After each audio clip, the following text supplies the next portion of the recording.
লক্ষ্যবস্তু বিভিন্ন অৱস্থান মানে সাপোজ এখন দাপোন লোৱা গৈছে, সাপোজ এইখন এখন দাপোন, এই দাপোনখনৰ পৰা মই কি লক্ষ্যবস্তু মোৰ ছবিটো ইয়াত উঠিছে মানে কি হয় এইটো প্ৰতিবিম্ব হয়। এতিয়া এই দাপোনখনৰ পৰা বিভিন্ন দূৰত আমি কি কৰিম লক্ষ্যবস্তু ৰাখিম। সাপোজ এইখন এখন অৱতল দাপোন হা, ফাৰ্ষ্ট টাইম বুজি ল'ব দেই।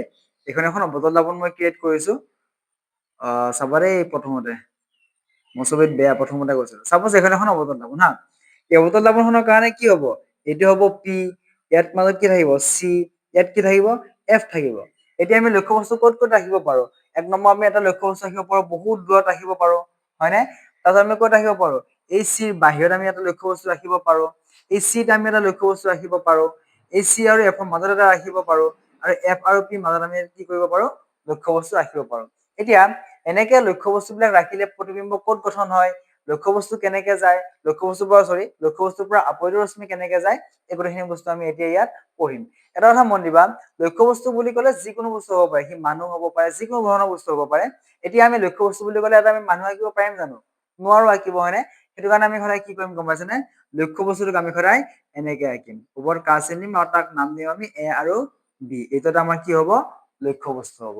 হ'ল, আকৌ যেতিয়া আমি প্ৰতিবিম্ব পাম মানে এই লক্ষ্যবস্তুটো যেতিয়া প্ৰতিবিম্ব পাম সেই প্ৰতিবিম্বটোক আমি কি বুলি লিখিম জানানে, এ ডেছ আৰু বি ডেছে লিখিম। সি যদি থিয় হৈ থাকে এনেকে দিম এ ডেছ আৰু বি ডেছ, আৰু যদি সি ওলোটা হৈ থাকে তেতিয়া আমি তাক এনেকে দিম এ ডেছ আৰু বি ডেছ। এইখিনি বস্তু বুজি পাব যেতিয়া এই বস্তুখিনিৰ লগত টপিক খিনি একেলগে আগবাঢ়ি যাম তেতিয়া বুজি পাই গৈ থাকিব হ'ব।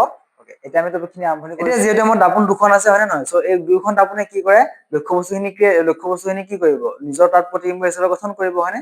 এতিয়া আমি ইয়াৰে প্ৰথমখিনি কি পঢ়িম অৱতল দাপোন হ'ব।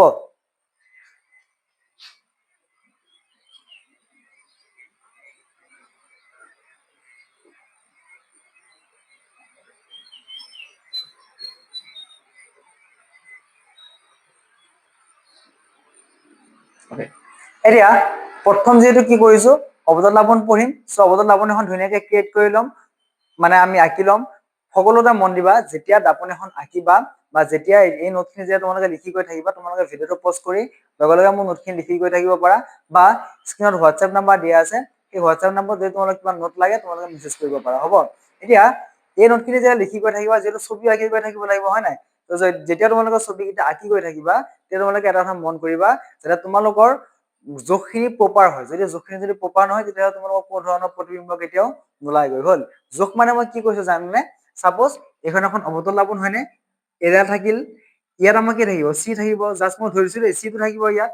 চ' চিৰ পৰা পি লৈ কি কৰিবা গম পাইছানে, এই দূৰত্বখিনি জুখিবা। চাপোজ তুমি কি পালা 10 পালা, 10 পোৱাৰ লগে লগে তুমি 5 প্লাছ 5 কৰিবা, মানে এইখিনিৰ পৰা এইখিনিলৈ 5, এইখিনিৰ পৰা এইখিনিলৈ 5, মানে এফ টো মানে কি কৰিবা জুখি কিনে বহাবা, তেতিয়াহে তোমালোকৰ বাকীখিনি কি হ'ব কাৰেক্ট হ'ব। নহ'লে তোমালোকৰ মূৰ বেয়া হৈ গৈ থাকিব, তোমালোকৰ মানে কেতিয়াও কি নহয় জোখত নোলাবগৈ হ'ব। তাৰ কাৰণে ভালকে চাবা, আৰু যদি কিবা নুবুজা থাকে মইতো কেনেকুৱা প্ৰথম আমি কি লিখিছো, প্ৰথম হ'ল প্ৰথম পইণ্টটো মানে অৱতল দাপোনৰ ক্ষেত্ৰত আমি কি পঢ়িম লক্ষ্যবস্তু বিভিন্ন অৱস্থানবোৰ পঢ়িম। এতিয়া অৱতল দাপোনৰ ক্ষেত্ৰত আমি পঢ়িছো প্ৰথম লক্ষ্যবস্তু ক'ত থাকিলে, অসীমত থাকিলে। অসীম মানে বহুত দূৰত, এখন মই ইয়াত দাপোন ৰাখিছো, এই দাপোনখনৰ পৰা বহুত দূৰত মই এটা কি ৰাখিছো লক্ষ্যবস্তু ৰাখিছো। এইটো হ'ল প্ৰথম পইণ্ট দেই, যেতিয়া আমি অৱতল দাপোন এখনৰ ক্ষেত্ৰত লক্ষ্যবস্তু ক'ত ৰাখিম অসীমত ৰাখিম। হ'ল, এতিয়া মই বহুত দূৰত মই কি ৰাখিছো এটা লক্ষ্যবস্তু ৰাখিছো। লক্ষ্যবস্তু কেনেকুৱা হ'ব, এনেকুৱা ধৰণৰ হ'ব হয় নাই, এনেকুৱা ধৰণৰ হ'ব লক্ষ্যবস্তুটো। চ' লক্ষ্যবস্তুৰ পৰা কি যাব আপতিত ৰশ্মি যাব, কলৈ যাব দাপোনলৈ যাব হয় নাই। চ' মই অসীমৰ পৰা এডাল ৰশ্মি আঁকিছো দেই, এডাল অসীমৰ পৰা ৰশ্মি আহিছে। ক'ৰ পৰা আহিছে ই অসীমৰ পৰা আহিছে। হ'ল, অসীমৰ পৰা আহিছে, এডাল ৰশ্মি এনেকে যাব, আৰু এডাল ৰশ্মি মই আঁকিব পাৰো যে তললৈ আঁকি দিব পাৰো এনেকে যাব, কাৰণ সি কি বহুত দূৰত আছে হয় নে নহয়। চ' বহুত দূৰৰ পৰা ৰশ্মি ওপৰলৈ যাব তললৈ যাব, ঢেৰ ৰশ্মি যায়, তাই আমি যিকোনো দুডাল ৰশ্মি আঁকিছো। এতিয়া এইখিনিৰ পৰা মন দিবা, মই প্ৰত্যেকটো আপতিত ৰশ্মি মই ব্লু কালাৰেৰে আঁকিম, আৰু যিখিনি আমাৰ প্ৰতিফলিত ৰশ্মি থাকে সেই প্ৰতিফলিত ৰশ্মি খিনি মই কি কালাৰে আঁকিম ব্লেক কলমেৰে আঁকিম হ'ব। এতিয়া মুখ্য অক্ষৰ সমান্তৰালকৈ কি আহিছে আপতিত ৰশ্মি আহিছে, ক'ৰ পৰা আহিছে অসীমৰ পৰা আহিছে, লক্ষ্যবস্তুটোৰ পৰা আহিছে, লক্ষ্যবস্তুটো অসীমত আছে, কি হৈছে মুখ্য অক্ষৰ সমান্তৰালকৈ আহিছে। আমি লাষ্ট ক্লাছত পঢ়িছিলো যে কি যেতিয়া মুখ্য অক্ষৰ সমান্তৰালকৈ আপতিত ৰশ্মি আহিব সি কাৰ মাজে প্ৰতিফলিত হৈ গুচি যায়, কাৰ মাজে প্ৰতিফলিত হৈ গুচি যায় সি ফকাছৰ মাজে প্ৰতিফলিত হৈ গুচি যায়। চ' কি কৰিলো তাক মই ফকাছৰ মাজে পাৰ কৰাই দিলো। হ'ল, ঠিক একেদৰে ইউ কি হৈছে মুখ্য অক্ষৰ সমান্তৰালকৈ আহিছে, চ' ইউ কি হ'ব ফকাছৰ মাজে পাৰ হৈ যাব হয় নাই। চ' ছবি কাৰ মাজেৰে পাৰ হৈ গ'লো, ফকাছৰ মাজেৰে পাৰ হৈ গ'ল। হ'ল, মোৰ অলপ বেকা বেকি হৈছে, সেইখিনি মানে কাৰেক্ট কৰিলো বা কাৰণ মই ডাইৰেক্টলি হাতেৰে আঁকিছো। হ'ল, এতিয়া চোৱাচোন, এই লক্ষ্য বস্তুটো ক'ত আছিলে? অসীমত আছিলে। হ'ল, অসীমত যোৱাৰ পিছত সদায় মনত ৰাখিবা, যেতিয়া আমি ৰশ্মি চিত্ৰ আঁকিম বা যেতিয়া আমি লক্ষ্য বস্তুৰ ক্ষেত্ৰত প্ৰতিবিম্বৰ কথা পঢ়ি থাকিম, তেতিয়া কি হয় জানানে? যেতিয়া দুডাল আপতিত ৰশ্মি যেতিয়া প্ৰতিফলিত হৈ ঘূৰি যাব, সেইডাল ৰশ্মিয়ে প্ৰথম য'ত কাটাকাটি কৰে সেই বিন্দুটোৱে আমাৰ কি হ'ব? প্ৰতিবিম্বৰ স্থান হ'ব। হ'ল, এতিয়া চাবা, আমাৰ অৱতল দাপোন এখনৰ ক্ষেত্ৰত লক্ষ্য বস্তুটো অসীমত যদি থাকে, তেতিয়া কি হ'ব? প্ৰতিবিম্বটা ক'ত গঠিত হ'ব? ফকাছত গঠিত হ'ব। এক নম্বৰ কথা, ক'ত গঠিত হ'ব? ফকাছত গঠিত হ'ব। ফকাছত গঠিত হোৱাৰ লগে সি কি হ'ব? প্ৰতিবিম্বটো ইমানখিনি ডাঙৰ আছিলে, প্ৰতিবিম্বটো লক্ষ্য বস্তুটো ইমানখিনি ডাঙৰ আছিলে। এই লক্ষ্য বস্তু কি হৈছে? অতিশয় সৰু হৈছে, হয় নে নহয়? আৰু কি হৈছে? সি দাপোনখনৰ আগফালে গঠিত হৈছে, গতিকে তাৰ প্ৰকৃতি কি হ'ব? সৎ হ'ব আৰু কি হ'ব? ওলোটা হ'ব। ওলোটা কি হ'ব? কাৰণ প্ৰতিবিম্বটো সি ওলোটাই গঠন হৈছে। মানে আমি কি কৰিব পাৰো এতিয়া, বা কি ক'ব পাৰো? যেতিয়া অৱতল দাপোনখনৰ ক্ষেত্ৰত লক্ষ্য বস্তু অসীমত থাকে, তেতিয়া প্ৰতিবিম্ব ক'ত গঠিত হয়? ফকাছত গঠিত হয়। আৰু প্ৰতিবিম্বৰ আকাৰ কি হয়? অতিশয় সৰু হয়। প্ৰতিবিম্বৰ প্ৰকৃতি কি হয়? সৎ আৰু ওলোটা হয়। ইয়াত আমি দুটা বস্তু পঢ়িম লক্ষ্য বস্তুৰ ক্ষেত্ৰত। কি বস্তু পঢ়িম? প্ৰথমে পঢ়িম প্ৰতিবিম্বৰ অৱস্থান। প্ৰতিবিম্বৰ অৱস্থান। প্ৰতিবিম্বৰ অৱস্থান বুলি ক'লে প্ৰতিবিম্বটো ক'ত অৱস্থিত হৈ আছে। হ'ল, তাৰপাছত আমি পঢ়িম কি জানানে? প্ৰতিবিম্বৰ আকাৰ। প্ৰতিবিম্বৰ আকাৰ মানে প্ৰতিবিম্বটো কিমান ডাঙৰ আৰু কিমান সৰু। তাৰপাছত আমি পঢ়িম প্ৰতিবিম্বৰ প্ৰকৃতি। প্ৰকৃতি মানে হ'ল সি সৎ নে অসৎ, ওলোটা নে থিয়। এই তিনিটা বস্তু আমি পঢ়িম। হ'ল, এতিয়া প্ৰতিবিম্ব অৱস্থান বুলি ক'লে যেতিয়া লক্ষ্য বস্তু অসীমত থাকে, প্ৰতিবিম্ব অৱস্থান ক'ত হ'ব? ফকাছত গঠিত হ'ব। প্ৰতিবিম্বৰ আকাৰ কি হ'ব? লক্ষ্য বস্তুতকৈ বহুত সৰু, যাক আমি অতিশয় সৰু বুলি ক'ব পাৰো। তাৰপিছত কি হ'ব? প্ৰতিবিম্বৰ প্ৰকৃতি কি হ'ব? সৎ হ'ব আৰু ওলোটা হ'ব। হ'ল, এইখিনি কিমান বুজা আছে নেকি? যদি আছে জনাবা, আৰু নোটখিনি লিখি ল'বা দেই। ভিডিঅ'টো পজ কৰি কিনে লিখি ল'বা। এতিয়া মই প্ৰথম নোটটো তোমালোকৰ কি হ'ব? ষ্টাৰ চিন দি লিখিবা। লক্ষ্য বস্তু বিভিন্ন অৱস্থানৰ বাবে দাপোন এখনৰ প্ৰতিবিম্ব গঠন। প্ৰথম লিখিবা অৱতল দাপোন। এক নম্বৰ পইণ্ট লিখিবা, লক্ষ্য বস্তু অসীমত থাকিলে প্ৰতিবিম্ব ফকাছত গঠিত হয়।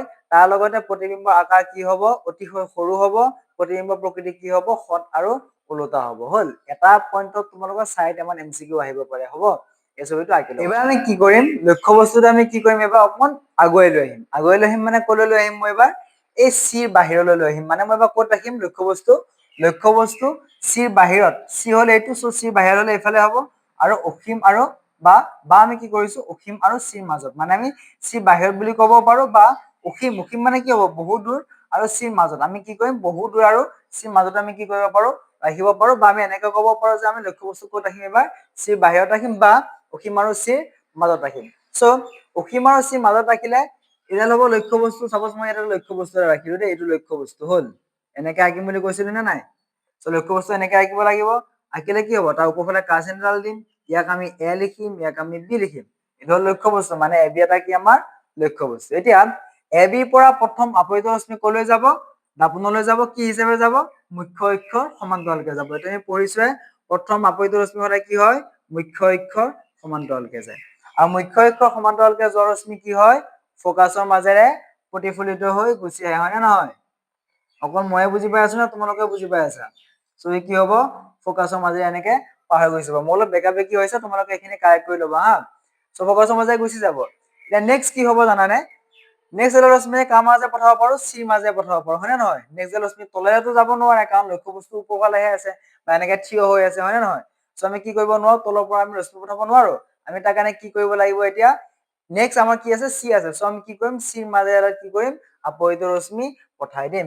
চ' এইটো চাবা, চিৰ মাজেৰে মই কি কৰিম? আপতিত ৰশ্মি পঠাই দিলো। গ'ল? চিৰ পৰা কি হৈ গ'ল? আপতিত ৰশ্মি গ'ল। ই কি হ'ব? আকৌ কোনপিনে প্ৰতিফলিত হৈ গুচি আহিব? আকৌ চিৰ মাজেৰে প্ৰতিফলিত হৈ গুচি আহিব। লাষ্ট ক্লাছ বুজাইছিলো যে কি, যেতিয়া আপতিত ৰশ্মিডাল ভাস্কেন্দ্ৰৰ মাজেৰে যায় বা চিৰ মাজেৰে যায়, সি আকৌ যেতিয়া প্ৰতিফলিত হ'ব, তেতিয়া কাৰ মাজেৰে ঘূৰি আহে? আকৌ সি ভাস্কেন্দ্ৰৰ মাজেৰে ঘূৰি আহে। হয় নে নহয়? এতিয়া কি কৈছিলো? যেতিয়া বিন্দু দুটাই প্ৰথম মানে প্ৰতিফলিত ৰশ্মিডালৰ বিন্দু দুটাই য'ত প্ৰথম কটাকটি কৰে, সেই বিন্দুটোৱে কি হ'ব? প্ৰতিবিম্ব স্থান হ'ব বুলি কৈছিলো মই প্ৰথমতে। হয় নাই? চ' এতিয়া ইয়াত ক'ত কটাকটি কৰিছে? চি আৰু এফৰ মাজত কটাকটি কৰিছে। মানে কি? আমাৰ প্ৰতিবিম্বটো কেনেকুৱা ধৰণৰ হ'ব? এনেকুৱা ধৰণৰ হ'ব। এইটো হ'ল প্ৰতিবিম্ব স্থান। হয় নহয়? এইটো হ'ল ইয়াক আমি কি বুলি লিখিব পাৰো a ডেছ আৰু b ডেছ কৰি লিখিব পাৰো য'ত কটাকটি কৰিছে সো ই হ'ব কি প্ৰতিবিম্ব স্থান এটা চাবা যেতিয়া আমি লক্ষ্য বস্তুটো c ৰ বাহিৰত বা অসীম আৰু c ৰ মাজত ৰাখিছো তেতিয়া প্ৰতিবিম্ব ক'ত গঠন হৈছে c আৰু f ৰ মাজত গঠন হৈছে হয় নাই তাৰ আকাৰ কেনেকুৱা হৈছে লক্ষ্য বস্তুতকৈ সৰু হৈছে হয় নহয় লক্ষ্য বস্তু এখিনি আছিলে ই এখিনি হৈ গ'ল হয় নাই সো তাৰ আকাৰ কি হৈ গ'ল লক্ষ্য বস্তুতকৈ সৰু আৰু কি হৈছে তাৰ প্ৰকৃতি কি হট মানে কি দাপনখনৰ আগফালে আছে সো কি হ'ব প্ৰকৃতি হট হ'ব আৰু কি হৈছিলে লক্ষ্য বস্তু থিয় হৈ আছে গৰে প্ৰতিবিম্ব কি হৈছে উল্টা হৈ আছে মানে এটা কেনেকৈ ক'ব পাৰো যেতিয়া আমি লক্ষ্য বস্তু c ৰ বাহিৰত বা অসীম আৰু c ৰ মাজত আমি ৰাখিম তেতিয়া প্ৰতিবিম্ব ক'ত গঠিত হ'ব c আৰু f ৰ মাজত গঠিত হ'ব এক নম্বৰ কথা দুই নম্বৰ কথা প্ৰতিবিম্বৰ আকাৰ কি হ'ব লক্ষ্য বস্তুতকৈ সৰু হ'ব আৰু তিন নম্বৰ কথা কি হ'ব যে প্ৰতিবিম্ব হট আৰু ওলোটা হল নেক্সট বুজি পালা নহয় এইটো ধুনীয়াকে সো এইটো লাইনটো তোমালোকে কেনেকৈ লিখিবা বহিত ভিডিওটো পজ কৰি কিনে লিখিব পাৰা যে যেতিয়া আমি অৱতল দাপনৰ ক্ষেত্ৰত লক্ষ্য বস্তু c ৰ বাহিৰত বা অসীম আৰু c ৰ মাজত ৰাখিম তেতিয়া প্ৰতিবিম্ব গঠন হ'ব c আৰু f বা ভাস্কেন্দ্ৰ আৰু ফোকাছৰ মাজত প্ৰতিবিম্বৰ আকাৰ লক্ষ্য বস্তুতকৈ সৰু হ'ব প্ৰতিবিম্বৰ প্ৰকৃতি হট আৰু ওলোটা হ'ব এই তোমালোকে স্ক্ৰিনশ্বট মাৰি ল'ব পাৰা এবাৰ আমি কি কৰিম 3 নম্বৰ পইণ্টত কি কৰিম লক্ষ্য বস্তুটো আমি আৰু অকমান আগুৱাই আনিম প্ৰথমতে আমি কি কৰিছিলো লক্ষ্য বস্তুটো বহুত দূৰত ৰাখিছিলো তাৰপিছত আমি ক'ত ৰাখিলো c ৰ বাহিৰত ৰাখিলো এবাৰ আমি ক'ত ৰাখিম c ত ৰাখিম মানে আমি ভাস্কেন্দ্ৰত ৰাখিম হল সো এইখনৰ অৱতল দাপন এইটো c সো আমি এবাৰ কি কৰিম লক্ষ্য বস্তু আমি ইয়াতে ৰখাই দিম হল সো আমি ইয়াত লক্ষ্য বস্তু ইয়াতে ৰখালো আমি লক্ষ্য বস্তু ইয়াতে ৰখালো লক্ষ্য বস্তু মই নাম দিলো a আৰু b অলপ হয় তোমালোকৰ নয় যাব পাৰে দে কাৰণ ৰুমটো যেটো ৰাস্তাটো ওচৰতে দেই মেইন ৰাস্তাৰ ওচৰতে খুব বেছিকৈ গাড়ী গৈ থাকে অলপ হয় নয় যাব পাৰে যদি কিবা প্ৰবলেম পোৱা মোক জনাবা মই যেটো নইজ কেনসেলিং মই ইউজ কৰিছো আৰু ৰেকৰ্ডিং হিচাপত মাইক হিচাপত তিনটা মাইক মই ইউজ কৰি আছো যদি ইয়াৰ মাজত যদি তোমালোকে কিবা প্ৰবলেম পোৱা বা অসুবিধা পোৱা মোক জনাবা হ'ব ওকে এটা হল কি লক্ষ্য বস্তু a আৰু b লক্ষ্য বস্তু এবাৰ ক'ত ৰাখিছো আমি c ত ৰাখিছো সো c ৰ পৰা প্ৰথম কি হ'ব আপৰিত ৰশ্মি গুচি যাব গুচাই দিলে আপৰিত ৰশ্মি কলৈ গ'ল দাপনলৈ গ'ল দাপনৰ পাছত কি হ'ব প্ৰতিফলিত হৈ গুচি আহিব কাৰ মাজে প্ৰতিফলিত হৈ গুচি আহিব কি f ৰ মাজে প্ৰতিফলিত হৈ গুচি আহিব সো f ৰ মাজে এটা প্ৰতিফলিত কৰাই দিলো প্ৰতিফলিত হৈ আহিল নেক্সট এটা ৰশ্মি কাৰ মাজে যাব আকৌ এবাৰ কাৰণ এবাৰ c মাজেটো যাব নোৱাৰে এবাৰ কাৰ মাজে যাব f ৰ মাজে যাব লাগিব হয় নাই সো মই কি কৰিম তাক f ৰ মাজে পঠাই দিম আপৰিত ৰশ্মি যাৰ আছে সেই মই তাক f ৰ মাজে পঠাই দিম দিলো পঠিয়াই এবাৰ কি হ'ব যেতিয়া আমি লাষ্ট ক্লাছ পঢ়িছিলো যে যেতিয়া আপতিত ৰশ্মি f ৰ মাজে যায় বা ফোকাছৰ মাজে পাৰ হয় তেতিয়া কি হয় কেনেকৈ প্ৰতিফলিত হৈ গুচি আহে দাপনখনৰ মুখ্য অক্ষৰ সমান্তৰালকৈ প্ৰতিফলিত হৈ গুচি আহে হল সো এবাৰ মই তাক কি কৰিম এতিয়া দাপনখনৰ পৰা তাক মই মুখ্য অক্ষৰ যেটো সমান্তৰালকৈ আছে মই তাক কি কৰি দিম ফোন কৰি দিম হল এতিয়া ইয়াত এটা চাবা যেহেতু মই বস্তুবিলাকৰ জোখ লোৱা নাই হয়নে এইটো চি দেই মই অলপ সৰুকে লিখি দিছো যেহেতু মই বস্তুবিলাকৰ জোখ লোৱা নাই সো জোখ নোলোৱাৰ কাৰণে মোৰ অলপ খেলি মেলি হৈছে কিন্তু লক্ষ্য বস্তুটো সদায় প্ৰতিবিম্ব সদায় ক'ত ওলাব গম পাইছেনে ইয়াত পোনে পোনে ওলাব মানে কাটা কাটি কৰিব কোনখিনিত এইখিনিত হা সো মই ইয়াত কাটা কাটি নকৰিলে কাৰণ কিয় নকৰিলে জানানে মই যেটো ফোকাছটো মই হেৰিত লোৱা নাই হিচাপত লোৱা নাই বাইডাল মোৰ কি হৈছে বেকাবেকি হৈছে কিন্তু কি কৰিব লাগিব এই একদম চি পোনে পোনে কাটা কাটি কৰিব লাগিব হল এটা চাবা মানে কেনেকুৱা ধৰণৰ হ'ব গম পাইছেনে এইটো c আছে নহয় সো c পোনে পোনে মানে এই কি কৰিব এই যিডাল ৰেখা আছে সেই ৰেখাডালে এনেকৈ কি কৰিব কাটা কাটি কৰিব হল এটা চাবা ইয়াত কি হৈছে যেতিয়া আমি লক্ষ্য বস্তুটো কি কৰিছো c ত ৰাখিছো মানে যেতিয়া আমি লক্ষ্য বস্তু ভাস্কেন্দ্ৰত ৰাখিম তেতিয়া প্ৰতিবিম্ব ক'ত গঠিত হ'ব ভাস্কেন্দ্ৰতে গঠিত হ'ব তাৰ আকাৰ কি হ'ব সমান সমান হ'ব লক্ষ্য বস্তুৰ কি হ'ব সমান হ'ব কি হ'ব হট হ'ব আৰু ওলোটা হ'ব একদম সিম্পল কথা আমি এইটো কেনেকৈ লিখিম যদিহে আমি অৱতল দাপনৰ ক্ষেত্ৰত লক্ষ্য বস্তু আমি c ত ৰাখো বা ভাস্কেন্দ্ৰত ৰাখো তেতিয়া প্ৰতিবিম্ব ক'ত গঠিত হ'ব ভাস্কেন্দ্ৰতে গঠিত হ'ব তাৰ আকাৰ কি হ'ব সমান হ'ব লগতে কি হ'ব তাৰ প্ৰকৃতি কি হ'ব হট আৰু ওলোটা হ'ব কিবা নুবুজা আছে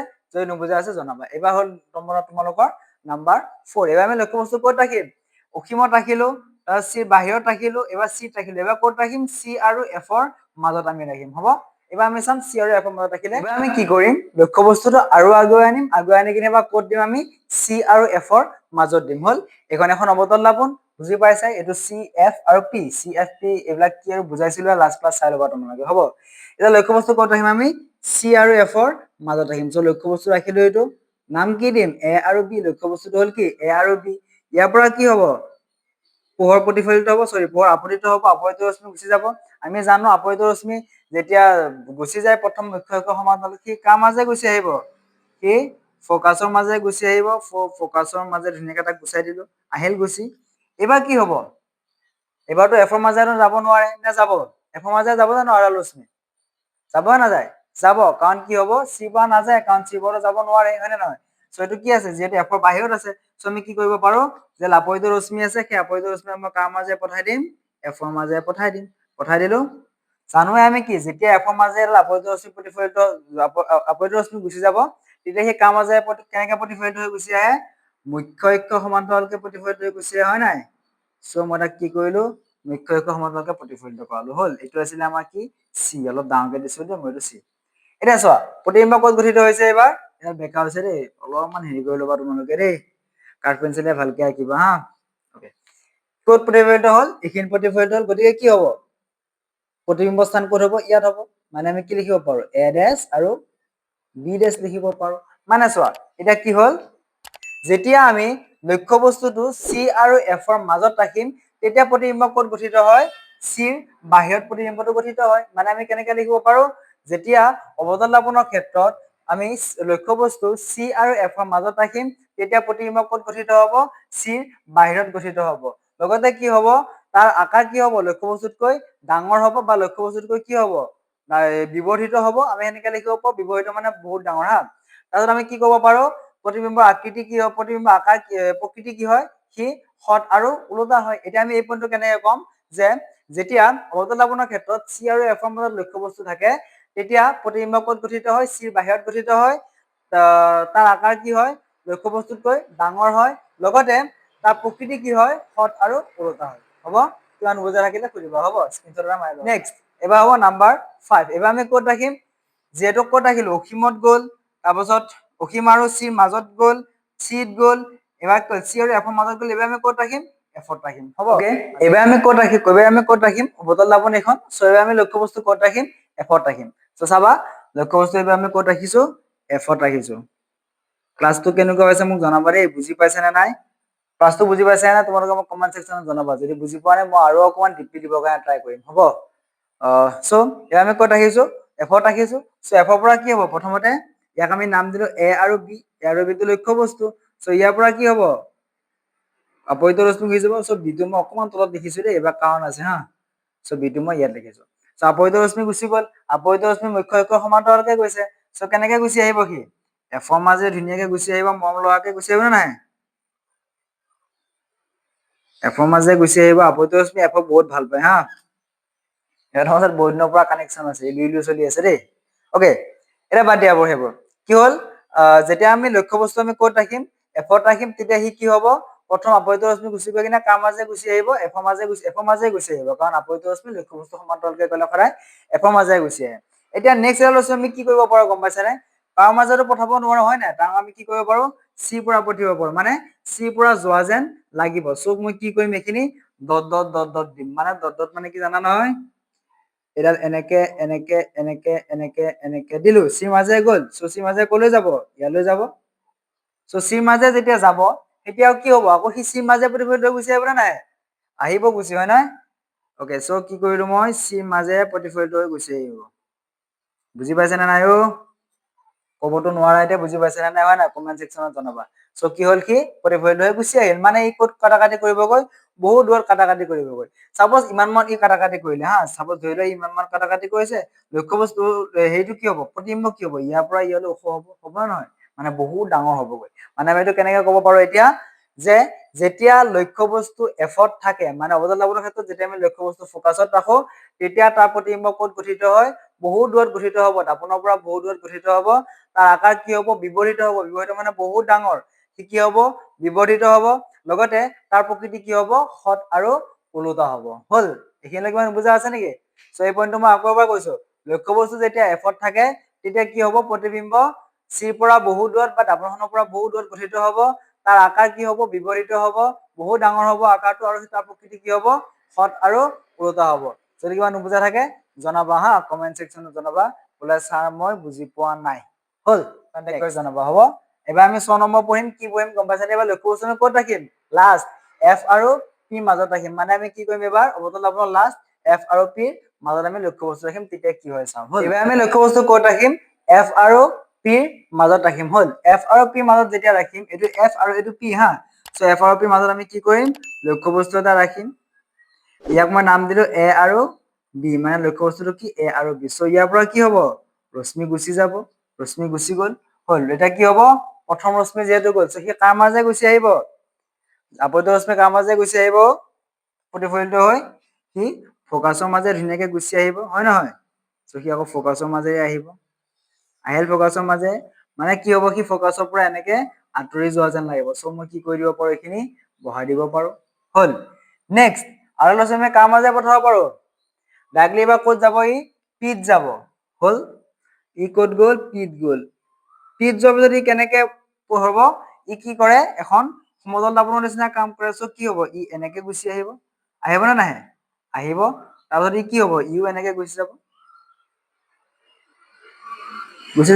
গতিকে কি কৰিব অসীমত কাটাকাটি কৰিব মানে এইবাৰ ক'ত হ'ব প্ৰতিবিম্বটো ক'ত গঠিত হ'ব দাপনখনৰ পিছফালে গঠিত হ'ব মানে আমি এইটো কেনেকে ক'ব পাৰো যেতিয়া লক্ষ্যবস্তু এফ আৰু পি মাজত আমি ৰাখিম বা থাকিব তেতিয়া কি হয় প্ৰতিবিম্ব ক'ত গঠিত হ'ব দাপনখনৰ পিছফালে গঠিত হ'ব তাৰ আকাৰ কি হ'ব লক্ষ্যবস্তুতকৈ বহুত ডাঙৰ হ'ব বা বিবৰ্ধিত হ'ব আৰু কি হ'ব সি অসৎ প্ৰতিবিম্ব হ'ব কাৰণ দাপনখনৰ পিছফালে গঠিত হৈছে সো কি হ'ব সি অসৎ প্ৰতিবিম্ব হ'ব আৰু সি কি হ'ব তাৰ প্ৰকৃতিটো কি হ'ব অসৎ আৰু কি হ'ব থিয় হ'ব কাৰণ সি এনেকে গঠিত হ'ব কাৰণ সি যদি এইখিনি কাটাকাটি কৰে আমি কি কৰিম এনেকে দিম নে নিদিম এ ডেছ আৰু বি ডেছ আমি এনেকে দিম মানে সি কি হ'ব সি থিয় হৈ থাকিব হল এইখিনি আছে তোমালোকৰ অৱতল দাপনৰ ক্ষেত্ৰত ৰশ্মি চিত্ৰ বা অৱতল দাপন এখনে কেনেদৰে প্ৰতিবিম্ব গঠন কৰে হল ইয়াত যদি কিবা বুজি নোপোৱা থাকে তোমালোকে মোক হোৱাটছএপত জনাবা হোৱাটছএপৰ নম্বৰ তাত দিয়া আছে হ'ব এবাৰ আমি পঢ়িম উত্তল দাপন ক্লাছটো বৰিং লাগিছে নেকি বৰিং নালাগিব লাগে মই কাৰণ ফিজিক্স পঢ়াই আছো হয় নাই সো বৰিং লাগিছে যদিও মোক জনাবা হ'ব সো এবাৰ আমি পঢ়িম উত্তল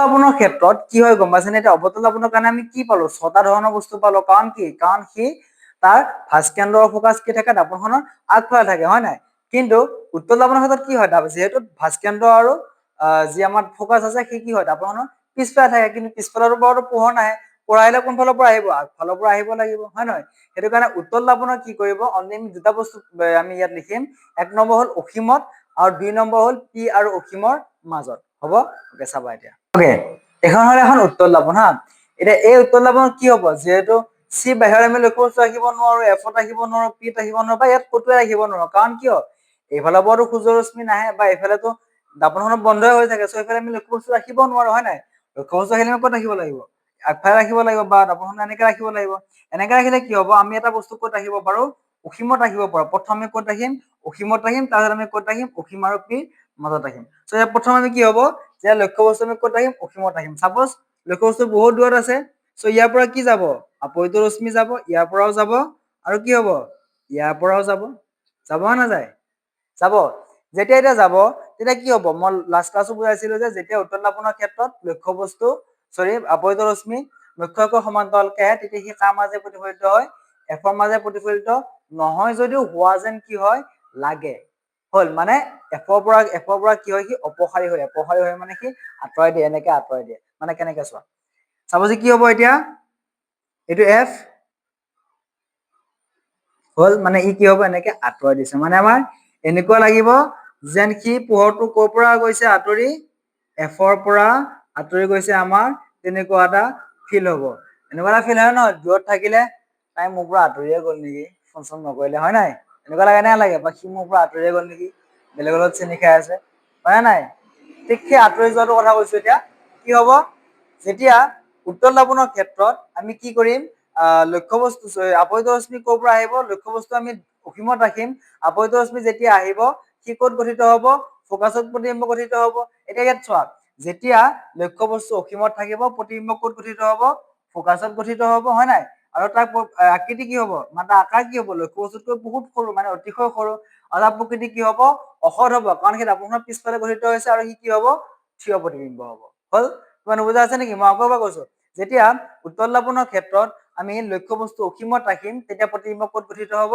ফোকাছত গঠিত হ'ব তাৰ আকাৰ বহুত সৰু হ'ব লগতে তাৰ প্ৰকৃতি কি হ'ব অসৎ হ'ব আৰু থিয় হ'ব হল এইখিনি আছে তোমালোকৰ এক নম্বৰ স্ক্ৰীনশ্বট মাৰি লবা আমি লক্ষ্যবস্তু ক'ত ৰাখিম অসীম আৰু পিৰ মাজত ৰাখিম হল এইটো হল ইফালে অসীম আৰু এইফালে কি পি হল। এইটো হল লক্ষ্য বস্তু ৰাখিলো এ আৰু বি নাম দিলো। চ' প্ৰথম ৰশ্মি কি হব দাপোনখনৰ সমান্তৰালকে যাব, লক্ষ্য বস্তু সমান্তৰালকে যাব, আপৰিত ৰশ্মি গৈ সি কাৰ মাজেৰে যাব এফৰ মাজেৰে গুচি যাব, হয় নাই? চ' আমি কি কৰিব পাৰো, তাক এফৰ মাজেৰে গুচি যাব নে এফে আঁতৰাই দিয়া যেন লাগিব? এফে ডেফিনেটলি কি হব, সি আঁতৰাই দিয়া যেন লাগিব। চ' এফে আঁতৰাই দিলে হল। নেক্সট ৰশ্মি ক'ত যাব, ডাইৰেক্টলি এবাৰ চিত যাব, মানে ফাৰ্ষ্ট কেন্দ্ৰত যাব। হল, ফাৰ্ষ্ট কেন্দ্ৰত যাব মানে কি ফাৰ্ষ্ট কেন্দ্ৰৰ পৰা সি কি কৰি যাব ফাৰ্ষ্ট কেন্দ্ৰ উলিয়াই দিয়া যেন লাগিব। চ' কি কৰিব পাৰো, ফাৰ্ষ্ট কেন্দ্ৰলৈ গ'ল ডাইৰেক্টলি ৰশ্মি। অলপ বেকা হ'ব দেই মোৰ এইটো হা, এইখিনি মিলাই দিছো আৰু মই, তোমালোকে এইখিনি মিলাই ল'বা দেই। ফাৰ্ষ্ট কেন্দ্ৰলৈ গ'ল, ফাৰ্ষ্ট কেন্দ্ৰলৈ যোৱা ৰশ্মি কি হ'ব, আকৌ ফাৰ্ষ্ট কেন্দ্ৰৰ মাজেৰে ঘূৰি আহিব, হয় নহয়? হয়নে? এতিয়া চোৱা কি হ'ল, যেতিয়া আমি লক্ষ্য বস্তুটো ক'ত ৰাখিলো অসীম আৰু পিৰ মাজত, যেতিয়া আমি লক্ষ্য বস্তু কি কৰিলো অসীম আৰু পিৰ মাজত ৰাখিলো, প্ৰতিবিম্ব ক'ত গঠিত হৈছে, দাপোনখনৰ পিছফালে গঠিত হৈছে, আৰু ক'ত গঠিত হৈছে পি আৰু এফৰ মাজত গঠিত হৈছে। মানে আমি কেনেকে লিখিব পাৰো এতিয়া, যেতিয়া উত্তল দাবৰ ক্ষেত্ৰত লক্ষ্য বস্তু অসীম আৰু পিৰ মাজত থাকে, তেতিয়া কি হব প্ৰতিবিম্ব ক'ত গঠিত হব, দাপোনখনৰ পিছফালে পি আৰু এফৰ মাজত গঠিত হব। সি লক্ষ্য বস্তুতকৈ কি হব সৰু হব, লগতে তাৰ প্ৰকৃতি কি হব অসৎ আৰু থিয় হব। হল, এইখিনি আছিলে তোমালোকৰ দাপোনৰ প্ৰতিবিম্ব গঠন, উত্তল দাপোন আৰু অৱতল দাপোনে কেনেদৰে প্ৰতিবিম্ব গঠন কৰে সেইখিনি বস্তু মই তোমালোকক শিকালো। ইয়াত যদি কিবা নুবুজা আছে তোমালোকে মোক জনাবা। আৰু ইয়াৰ লগতে এটা শৰ্ট টপিক আছে R = টুৱাইচ F, মানে এটা সূত্ৰ আছে দাপোনৰ হা, সেইটো আমি কওঁ R = টুৱাইচ F। এইটো মই নেক্সট ক্লাছ দি দিম, মানে মই তোমালোকক এটা ৰিল এটা বনাই কিনে দি দিম, এইখিনি বস্তু বুজি ল'বা। ইমান বুজা আছে মোক জনাবা, লগতে ক্লাছটো কৰি কেনেকুৱা লাগিল তোমালোকে কমেন্ট সেকশনত জনাবা, চেনেলটো সাবস্ক্ৰাইব কৰিবা, লগতে ফ্ৰেণ্ডৰ মাজত শ্বেয়াৰ কৰি দিবা। হ'ব, থেংক ইউ, বাই বাই।